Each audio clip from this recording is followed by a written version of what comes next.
Overwatch is a game defined by its interactions. Characters interacting with one another to tell a larger story, abilities interacting with each other to create depth and fun gameplay, players interacting with each other to come together and play better than the other team.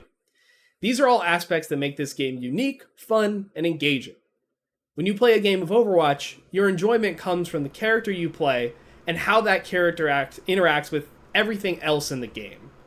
And that brings me to the point of this video. Everyone is allowed to pitch in their ideas on how to change the game because every change involves everyone. There are no changes that are made in a vacuum, right?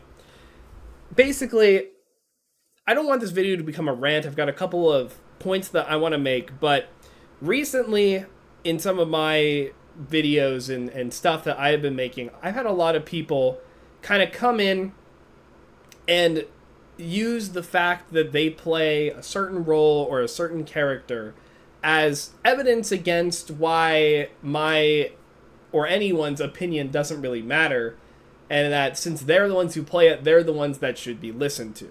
Now, that is true. I don't want to say that, like, oh, don't listen to anybody who says anything like that, it's don't listen to the people who play the role. Obviously, that's not true, right?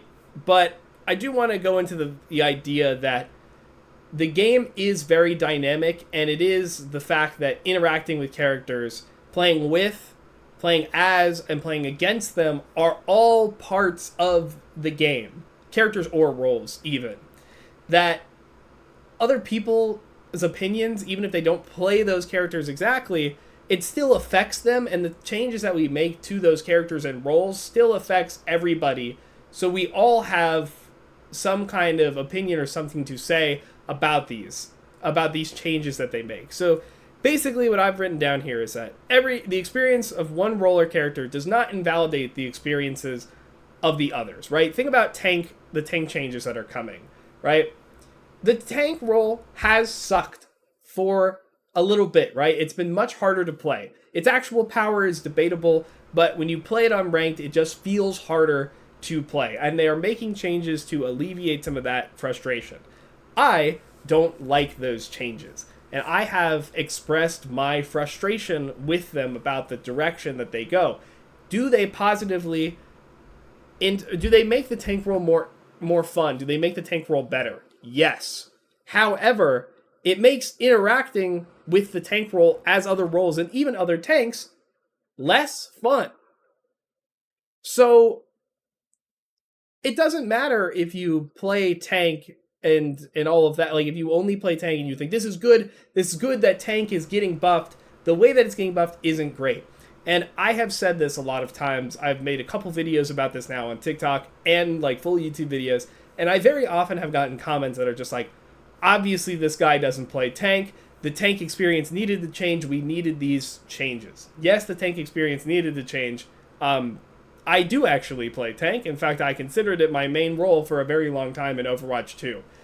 But the real point I'm getting at here is that I feel like a lot of people do think that because they are the ones who play the role, that they're the only ones that should be listened to. And I think that just isn't true. Just because you get changes to a certain role or certain character that do buff them does not mean that it is inherently a good change for the rest of the game, right? And I don't want to make, in balancing, you don't want to make something so good at the expense of the other roles, or make something so bad and frustrating at the expense of the fun factor for that role or that character, right? We want to find a good, healthy middle ground with these changes. So I do agree that when we make changes, we should listen to those that are the most invested, because we do want to keep what they find fun there, right? We want to find the balance, right? I just made a Junkrat rework video, and my whole thing that I really wanted to keep was what makes Junkrat fun and engaging and what doesn't. And we want to keep the things that make him fun and make him even better, then eliminate the things that don't make him fun. And that's what I focused on. I think I did a pretty good job. And then I go look at my comments, and I have a lot of Junkrat players saying, like, this eliminates everything we thought we like about Junkrat. And I don't even know what they're talking about. They don't give it wasn't there weren't many specific examples sometimes, but sometimes people were going into it, and I do agree with them that I think that if that's what they find fun, then we should try to keep that as best as possible. However, sometimes, very often actually, these interests conflict, right? So what some people may find fun in their character may be the exact reason why other characters and roles find it frustrating. And we have to find a good middle ground, and we have to kind of use our brains and think what is actually healthy for the game and what isn't. And that's kind of the hard thing, because sometimes you give characters things that feel really good and you don't want them to go away, but they are just inherently not great for the game and they make other roles miserable. So do you take away something that made a character fun to pander to, or not, to just make other roles work or experience better, or do you just leave it in and let them be fun and kind of let the other roles suffer? It's such a weird middle ground. There's really no good solution to it. And when we make suggestions and when we talk to the dev team and try to voice our opinions, I feel like we do need to keep these things in mind, right? Because if there is something that you find fun with a character, you have to think about how it affects everyone else, the people on your team and the people on the enemy team, right? We can't just only think like, well, this is fun and it's going to keep more fun. Like if we gave Mauga just, I don't know, 1,000,000 more damage per shot, Mauga would be very fun. He'd be shooting everybody. He'd have not to worry about a single thing in the world. He'd be doing so much more damage. He'd be really fun. Obviously, that's really frustrating and bad for the game if he does just way more damage than everybody else. But that's kind of one of those kind of changes that if you give it to him and then you take it away, now the character is just going to feel way worse, right? There are a couple things like this in Overwatch that, I've kind of had learned to live with, but it's like Mercy's movement, her flying, I feel like it's too great of a range of motion nowadays, and it's much harder to actually pin her down. Not to say Mercy is a great character by any means, but it is a little frustrating to play on the fly, not knowing where she may be going until it's too late. And to me, that is a range of motion that should not exist, or it should not have been given to her. But now that it's here and it's much more fun to use, I don't think we can take it away from her anymore. So we have to work around her new movement and try to make her more fun and engaging in other ways, right? And that's really what I want to get at here. It's just that we are in certain places and there are certain things that are not going to change. So we need to kind of find ways to change things around them and try and find solutions for both sides, right? Like, how do we make certain characters and certain roles more engaging for both sides, given the things that we really can't change at this point?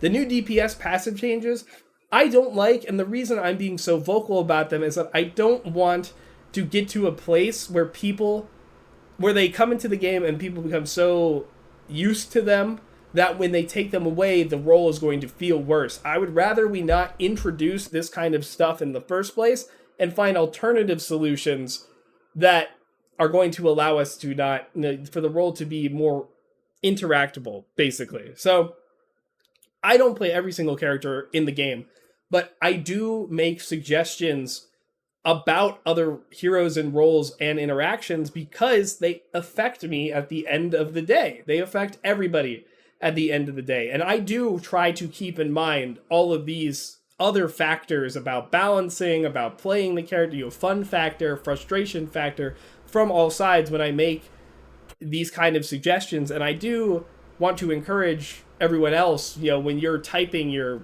mad Twitter comment or something, maybe try to see the other side, or maybe try to think about more things and basically just try to make your argument stronger, right? Like, why do you want this change? Well, what does that do, right? Just kind of keep thinking about it and keep talking, because if you make a more cohesive, compelling argument and talk about why you want things to change and why you like things, then we're being a lot more constructive at the end of the day. And I feel like we lose a lot of that when we do things, very reaction based. I will admit, my one TikTok that has been going off the rails, lots of things about the tank passive, it was a little inflammatory and it was a little not thought out and reactionary.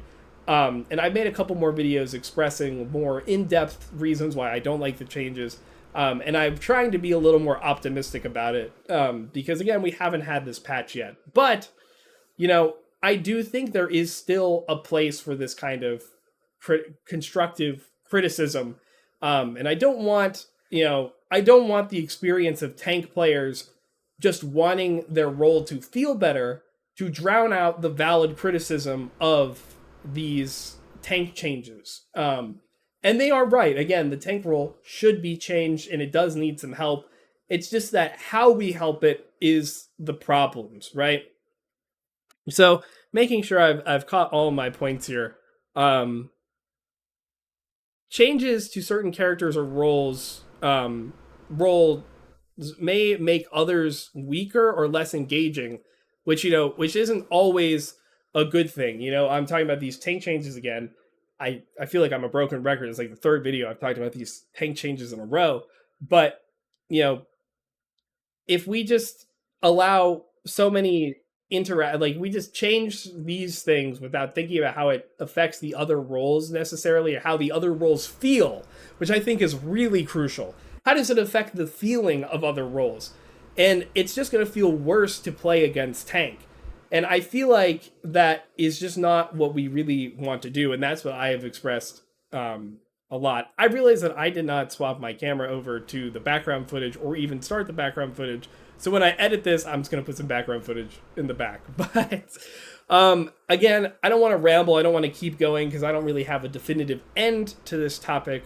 But I do want to make it clear that when we voice criticism and we voice suggestions and solutions, we should think about other roles and how it may affect other people. If it's buffs or nerfs, we need to think about how it affects the game as a whole, not just our little scope of the game. Because at the end of the day, everything affects everybody. Everything interacts with each other in different ways. And when you change certain characters, it affects how you interact with them on other characters. And that's a really big thing and a really hard way to balance the game. But if we start thinking a little more like that and less, I guess, selfishly, let's not think selfishly here. I like Orisa and, she could be meta forever, but I also don't like Fortify and I don't like fighting Fortify. So I don't really just want Orisa buffs or changes that would make her better, even if I like playing her at the end of the day, right? So again, before I get too ranty, I'm just going to end it here. I do want to hear what you guys think about this topic, about, how we talk with each other, how we communicate, how we suggest things. I feel like there's a lot that we need to improve on as a community. And I'm trying not to be negative. I'm trying to just be a little more frank with the patterns that I've been seeing recently. So again, if you have a comment or just anything that you want to say about this topic, please feel free to leave it down below. With that being said, if you did like this video or you thought it was interesting, please leave a like, comment, subscribe, any of that good YouTube stuff. I really do appreciate it. If you want to get in on the discussion live, that's going to be twitch.tv/Lane Hemingway. I do a discussion every time I go live, and I'm live probably 4 or 5 nights out of the week. So there's always something to come in and chat with me about live. So that's it for now. Thank you so much for watching. Have a good day.